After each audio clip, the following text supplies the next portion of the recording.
Bon, on va vous parler du rapport de la vérificatrice générale jusqu'à ce que vous en pouviez plus. C'est ça le plan cet après-midi. Mais blague à part, on a beaucoup parlé de fiscalité, des chiffres. Ministre des Finances, Luc Godbout. Maintenant, abordons un peu l'angle politique, évidemment, de la chose, parce que tout ceci, c'est un exercice qui tombe à point juste avant une élection importante le 5 octobre prochain.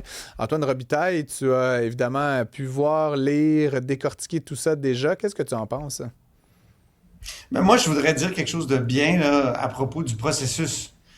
Parce que j'ai vécu, moi, les élections de 2007, 2008, 2012, et c'était toujours des élections où on s'entendait pas sur les faits. Oui, sur les Or, chiffres. c'est ça. Puis je trouve que c'est rare dans notre société polarisée où tout le monde veut avoir accès à ses propres faits. Alors que c'est ça, on a peut-être le droit à notre opinion dans cette société-là, mais on n'a pas le droit à nos faits. Et bon, c'était comme ça en politique avant. On plaidait que quand un gouvernement, un parti arrivé au gouvernement, il disait ah, c'est épouvantable le fouillis qu'on nous a laissé, puis on pourra pas réaliser une partie de nos promesses. Donc ça, je trouve que ça fait quelques élections seulement là qu'on a ce processus-là. Je t'entendais dire, je crois tout à l'heure que ce serait encore mieux si on avait un directeur. Non, je pense que c'est Luc Godbout C'est qui Luc Godbout qui disait disait ça, un ouais. directeur de parlementaire du budget.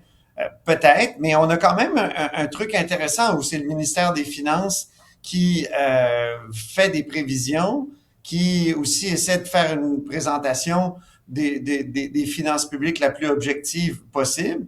Puis après ça, on a la vérificatrice générale qui passe par-dessus puis qui souligne là des incongruités ou des aspects plausibles. C'est le mot clé, la plausibilité. C'est Ouais. même dans la loi sur le vérificateur général. J'ai vérifié hier et c'est quand on lui a donné cette tâche-là, autour de 2008, là, je me souviens, les partis d'opposition en pouvaient plus d'avoir des manipulations de chiffres à l'approche des élections. Donc, au moins, là, et j'ai entendu Luc Godbout le dire, tous les partis vont devoir, quand ils vont faire leur cadre financier, tenir compte de ces chiffres-là. Ouais. Et ça a permis aussi, en 2022, en 2018, quand François Legault prend le pouvoir, il dit, bon, la maison est en ordre, je peux pas dire comment dire, il y avait des cachettes ou il y avait des mauvaises surprises qui pourraient nous conduire à abandonner les promesses là. Et c'est ça le bienfait de ce processus-là. Ouais. Donc, Ceci bravo dit, pour la démocratie québécoise. Je trouve que ceci c'est dit, une on avance. découvre quand même un manque à gagner de plusieurs Oui, milliards de dollars. Ça, c'est bon, c'est plausible qu'on va y arriver, mais ceci dit, il y a quand même des décisions difficiles là, sur moi je l'horizon trouve de... pas ça très plausible qu'on y arrive. Hein? Bon. Écoute, quand on dit qu'il faudrait que la croissance des dépenses dans les 2 dernières années soit de 1%, oui, c'est peut-être arrivé sous Carlos Letao, là, et ça a donné des chaînes humaines autour des écoles, puis tout ça En parce que les fait, choix, Luc Godbout disait même pas sous Carlos Letao. C'était dans les même années pas, hein, c'est ça. 90 la dernière fois qu'on a vu C'est ça. peut-être Là, arrivé tu sais, dans le donc, secteur de l'éducation, par exemple, 1%, oui, mais oui, mais que globalement, l'ensemble des dépenses ouais, soit de 1%, c'est moins que l'inflation, ce qui veut dire carrément que là, il y a vraiment des compressions. Puis, tu c'est sais, ça. ouais, C'est des compressions. Donc, ouais. ça, c'est pas plausible. Le retour à l'équilibre budgétaire, moi, je trouve qu'il est pas plausible. Puis, et c'est là qu'il va falloir avoir un bon débat démocratique. Tu sais, Éric Duhem, là, a l'air de celui qui a la solution en disant, moi, je vais couper 47 milliards. Hey, il y aurait pas mal de manifs, là. Il faut se préparer, là, à l'avant du Parlement, à avoir des manifs en permanence, puis des Ouais. gens qui signent des pétitions, puis ça serait vraiment difficile de couper, ça serait impossible, je pense, de Ouais. couper 47 milliards. Toute la société québécoise est Ceci dit, tellement je voulais. dépendante, dopée, je pense, Ouais. aux dépenses publiques. Ben, c'est ça, exactement. Tu sais, je le fais souvent remarquer, les dépenses ont augmenté de 50% sous la CAQ. Je veux dire, c'est pas tenable, là, je veux dire, d'augmenter les dépenses gouvernementales de 6% par année ad vitam aeternam. Un jour, 100% de l'économie québécoise sera l'État. Là. Je sais pas si toi, tu vas être un salarié de l'État. Moi, je préférerais pas. Mais non, mais tu comprends ce que je veux dire? C'est, à un moment donné, donné, l'exercice logique, c'est qu'à un moment donné, il va falloir que ça arrête, là, cette espèce d'orgie de Oui, parce dépenses. qu'il y a toujours des bonnes raisons pour que l'État Ouais, intervienne. ben, ça. Quand on écoute les gens, puis on le voit lors des consultations prébudgétaires, il y a des lobbies qui viennent ici, puis ils ont vraiment des argumentaires intéressants, Ah, puis ben il oui. faudrait sauver ci, puis il faudrait sauver ça, puis mais c'est insoutenable, là, ce qu'on a comme rythme de dépenses, c'est certain. Puis, alors, qu'est-ce qu'on fait? On peut faire comme certains pays. Moi, je pense à la France qui ils dépensent toujours plus, puis à un moment donné, ils augmentent les impôts. Mais là, ça devient insoutenable aussi Ouais. d'augmenter les impôts, où ça devient où je pense qu'on peut parler de confiscation. C'est plus du prélèvement, c'est de la confiscation. Et c'est le mot qu'on utilise en France pour débattre. Mais une fois que tu es rendu là, qu'est-ce que tu fais?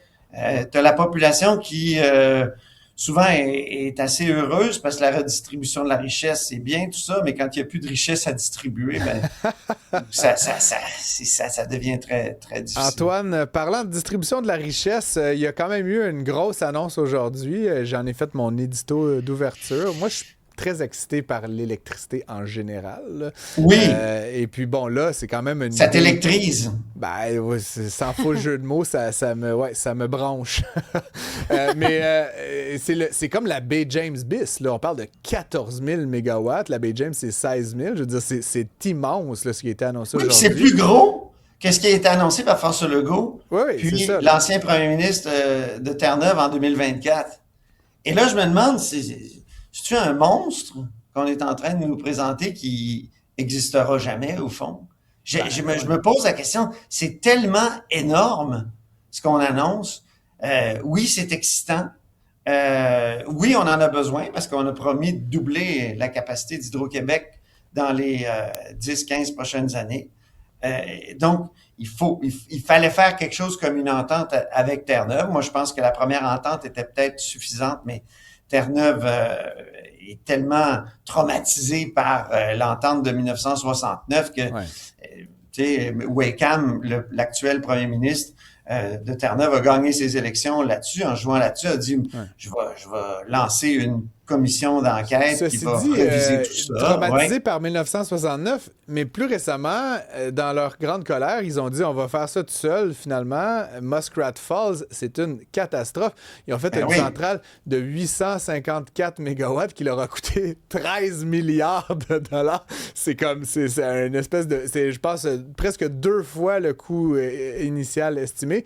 Parce qu'évidemment, les Terre-Neuviens, puis je leur enlève rien, mais n'ont pas le savoir-faire, n'ont pas entretenu des centrales, n'ont pas ce que le Québec a, c'est-à-dire Hydro-Québec et tous ses ingénieurs et tout ça. Comment tu vois ça? Parce que là, Christine Fréchette, elle fait ce coup-là à 5-6 semaines des élections. Bon, certains disaient, elle a-tu la légitimité, tu pas, mais bon, après, comment tu vois ça, toi, politiquement, cette annonce-là d'aujourd'hui?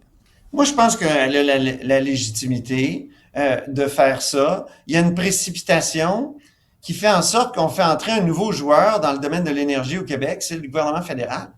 Ouais. Parce que les barrages québécois ont été développés par l'argent québécois. On a exporté, certes, on a des demandes, c'est-à-dire des autorisations à avoir du fédéral pour exporter, mais c'était comme une formalité. Donc, on s'est arrangé pour exporter par nous-mêmes. Et là, on a un joueur, un nouveau joueur, un troisième homme qui a comme fait en sorte que l'entente fonctionne, parce que sinon, je pense que ça n'aurait pas fonctionné. Le fédéral a mis de l'argent.